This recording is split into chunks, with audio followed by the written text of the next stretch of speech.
current pre-workout, non-steam. I don't really like caffeine-based pre-workouts anymore. So as you can see with this, mainly has citrulline in it. Doesn't have any beta-alanine and no caffeine. And the rest are all pretty much vasodilators. So yeah, really enjoying this. Pretty expensive shit for basically just citrulline.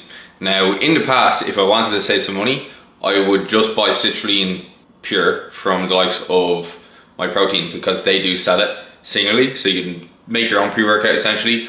I used to buy like the caffeine tablets, so beta alanine and then citrulline, and then just like make that myself, because then I could dose it the way I want to. So if I was getting way too hyped from, you know, specific dosage of caffeine, I could just taper it down, or I could just take it out completely if I'm training in the evening time.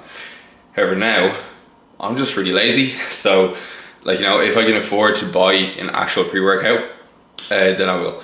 Because if you did want to save money, like gram per gram, it'd be so much cheaper to buy the actual individual bags. But something like this is probably gonna run it, like there's 40 servings, and I use 2 servings every time I'm using it. So 20 servings, 49 quid. What does that work out to? You do the math. At the end of the day, these things, they're the cherry on top. How much of a difference do they make? Fuck all compared to the kind of big rocks like your nutrition, your sleep, and actually just training hard. Also, another obviously really important thing to understand when it does come to buying pre-workouts is the more ingredients are in the back of the tub. So you can kind of see in this one, there's what, 7 ingredients, right? But the more ingredients that there is in one of these, the less dosage per scoop you might be getting of the actual ingredient of interest. So if you're having one that has like, you know, 30 different ingredients, you might be getting underdosed massively in one and overdosed a lot in another. So it's another kind of win for the likes of just buying your own like caffeine, beta-alanine, citrulline, and just dosaging it yourself. This is my last weekend here in Ireland. It's been a lovely trip, and I'm finishing off with meeting some clients today. My powerlifting clients who are going to be competing in November. So I'm going to meet up with them, go through some elements of technique hopefully in this video as well as I'm going to be starting my own training block. So it's going to be cool to get a session in with them. Tomorrow is NBFI, so that's one of the Irish shows that I did last year, and I'm really looking forward to seeing that.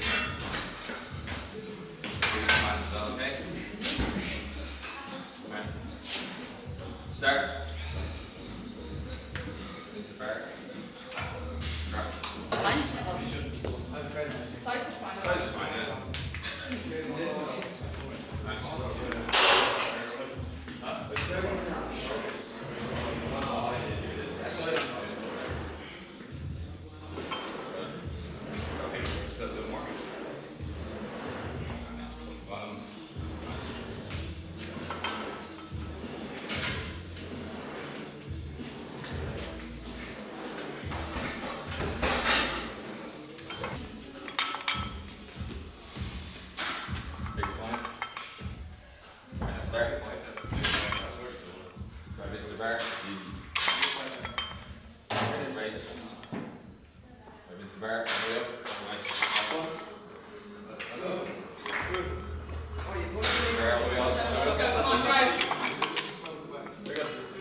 Let's go, Raquel.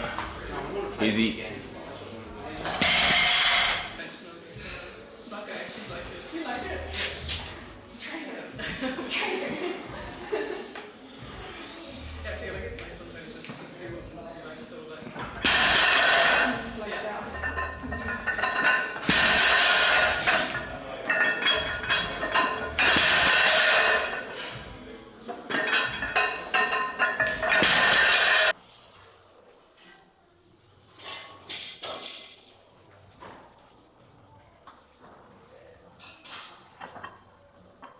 when you set up, he had like the kind of hip rise as well as the bar rising as well. Yeah. But when he came back down, he didn't let it go slack, right? Because like that's usually what happens. How do you do it so fast? Another way you go down and you just kind of do like a little leg sink. Yeah. Whereas when I go down, I do like the hook and then it goes. Do you do that? So generally, when I'm starting off, reach down, grab the bar, give the bar a little bit of a tug, take the deep breath in, do the hip rise, drive the knees forward, and then it's coming back down. Keep the tension out of the bar. You see there, I didn't kind of like let it go down, and then go again, right? Yeah. When you're coming down, you're trying to maintain the kind of lat tension at the bottom as opposed to letting it go. Because obviously when you let it go, then you have to kind of restart the whole process again.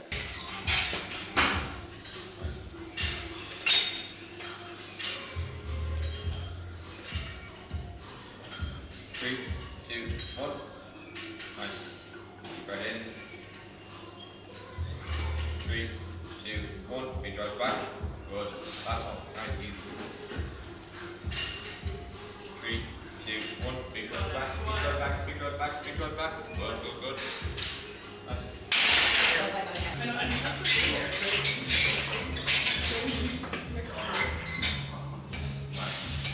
See this?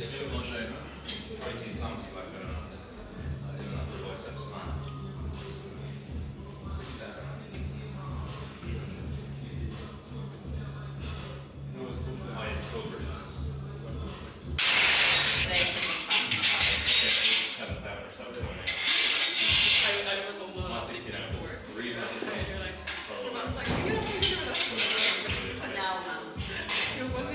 Oh, you go? Do you go? Are you pivot? No, I was just like, I was at home before. Oh, okay. Yes.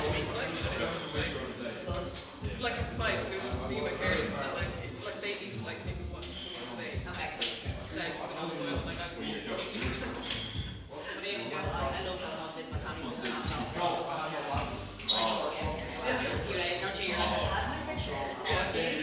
You know, like, I just tried to test myself, so I'm doing it just so I can just try it. I need to. I'm happy that we're as well. Like, we're on the same page. Yeah, get the full of confidence. And like, and you're doing your sit on the bus like this.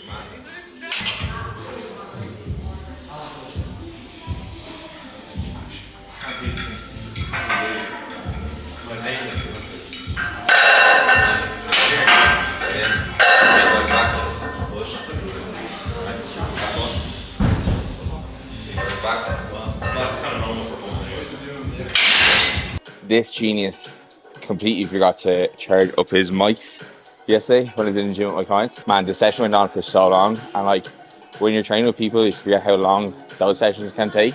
We got to the gym at 1, didn't leave until like 4:30, and I got 2 exercises done. I got squats and I got bench done.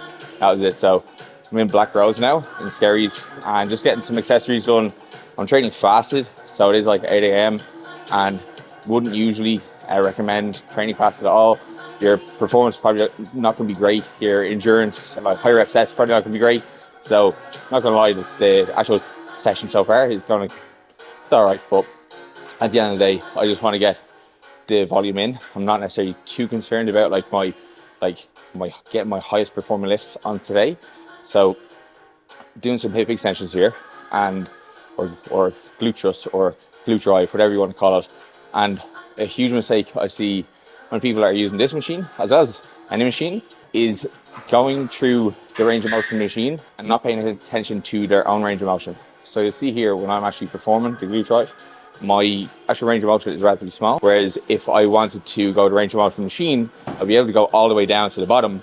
But then what would happen then is my knees start to drift backwards massively, my torso starts to drop massively, and there's no actual like more lengthening going into the glutes, which is the area of interest. So I'm really just kind of like going through more range of motion, wasting energy in other areas that could be like supporting structures, but I'm not getting more stimulus towards the target area. So I'm going to go into my third set here, and you might be able to see what I mean.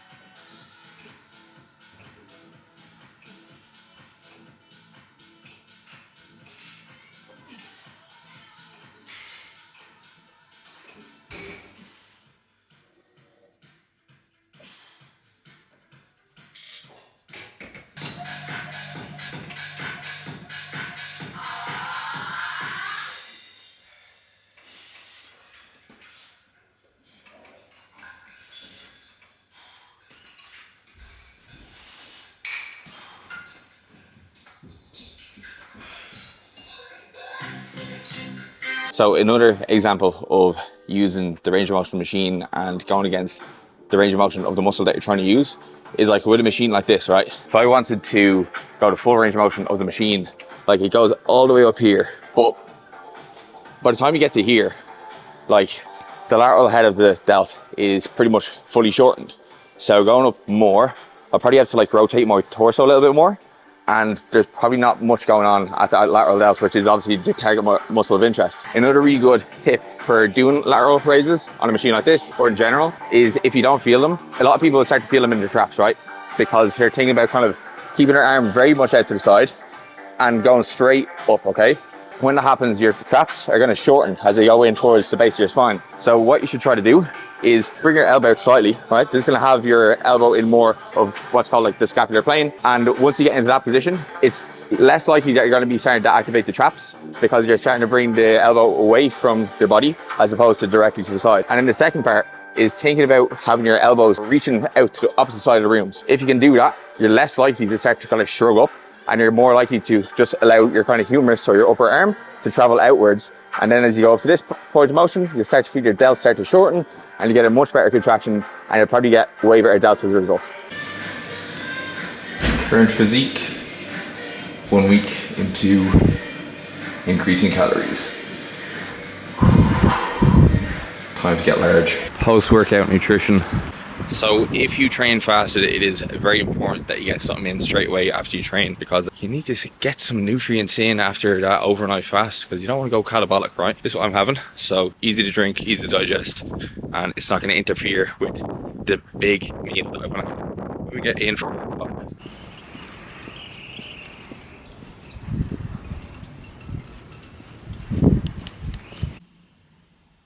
My God, this has been a messy video all over the place. It's Tuesday now. Started this video on Saturday. NBA fight on Sunday was amazing. So it was really good to actually be a spectator at that event. Considering last year I was competing and I didn't really watch any classes other than myself and Emma's. Went to the show, and I have to say the actual standard of it was really good to see, like, the improvement on last year. Not saying that last year is bad at all, but the average standard was much higher. And like, even the guy who won the overall, like, he was fucking amazing, like, and he's only a junior. I don't know if I could beat you this year, how well I would have done. You know, even the guy who won my class, the mediums, I believe his name is Sam Morgan, he was savage. And I've been seeing his kind of prep unfold over the last few weeks as well on Instagram. Hope I get to stand on stage with him at some point, you know, in the next few years. That was a bit of a topic of discussion with some people. When am I going to compete next? And I mean, I did say initially 2025. The more I think about it, the more I don't want to set an actual year on it. The reason for that being is, well, first of all, I have goals I want to hit in powerlifting first, and I don't want to set myself a deadline to hit those, because strength development and muscle mass development, as you get more advanced, they're just going to take longer to actually realize. It's going to take more blocks. It's going to take far more months of structured, like, eating, sleeping, recovering, and setting a deadline to those is not necessarily always the best idea. Like, it's good to have some kind of ranges in regards to where your goals are going to be, but I don't want to rush my goals just for the sake of competing at an arbitrary time. So I'm going to be competing next in April 2024 at the ABS 16. I'm going to be competing in the Pro-Am. It's going to be the first competition that I've done in wraps in, I'd say, 3 years. So I'm really excited to get there. I did say prior to competing in nationals last year, if I am able to squat over 250, I will try on wraps again. Now, that's not to say that you have to have a certain level of squat to wear wraps, but for me, I just want to get to the point where I am at a really, really good level of squatting for myself before I decide to throw on something else, which could, you know, take a little bit of time for me to learn. And if I threw them on earlier, it could be harder for me to go back to sleeve squatting. It could inflate my ego a little bit more. So that's kind of the reason I haven't used wraps to date, and I just wanted to build a sleeve squat. I have some kind of mini goals which I'm not really going to discuss at the moment, and then from there we're going to see how 2024 unfolds. If by the end of 2024 it feels good, I might compete in 2025. If not, and I feel like I've still room to grow, I'm going to compete in 2026. And all of this is really dependent on my life situation as well at the time, because one thing you cannot do is start prepping when your life is all over the place, right? So I've got friends getting married in 2025. That would have to be something that I'd have to navigate through prep. Now, depending on how many people end up getting married or how many other kind of life events end up popping up, you know, that could also kind of throw off the goal of prepping at that time. Now, for me attending those events is more important than me stepping on the bodybuilding stage, because ultimately I can do that at any point in, you know, the next 10 years or more, because again, natural bodybuilding is one of those things that you tend to get better with age. And as well, I'm only 29, so, you know, by the time I'm 39, I'll still be actual open. I won't be a master's just yet. But again, I just don't want to rush this thing, because the next time I compete, I don't want to go to international shows and just kind of essentially be making up numbers. I actually want to do quite well at them. And while that is outside of my control and it's going to be down to the other competitors of the day, one thing that's going to be very much in my control is giving myself enough time to grow the muscle mass needed, actually spend the time training. Like, look, at the end of the day, I got into bodybuilding, I got into powerlifting because I love training. I didn't get into it because I love dieting and getting shredded. I didn't get into powerlifting because I love actually competing. I just love the training aspect of it. I love the process aspect of it. And I think for me, I suppose that's probably one of the reasons why I've been able to be so consistent for so long, because I don't really put as much weight into PBs, placings. I much just prefer like the daily grind of showing up to the gym and, you know, getting after it. And I think that's what you need to do if you do want to be successful in either, because eventually you're going to hit your last PB, and eventually, you know, something may happen where, you know, prepping is just not feasible for you. And if the only thing that's keeping you invested in your training is, you know, stepping on a platform or stepping on a stage, well, you know, that's going to come to an end at some point. So you do need to shift your focus into, you know, other aspects of your performance of your training to allow you to be able to be consistent long term, because we want to be doing this shit until we die, because it's good for our bones, good for our health, good for our muscle mass, you know, it's good for our mindset too. So I'm gonna wrap this up here. Apologies for the all over the place video. I'm back to Canada on Thursday. Hopefully more kind of training videos in very good gyms coming. All right, talk soon.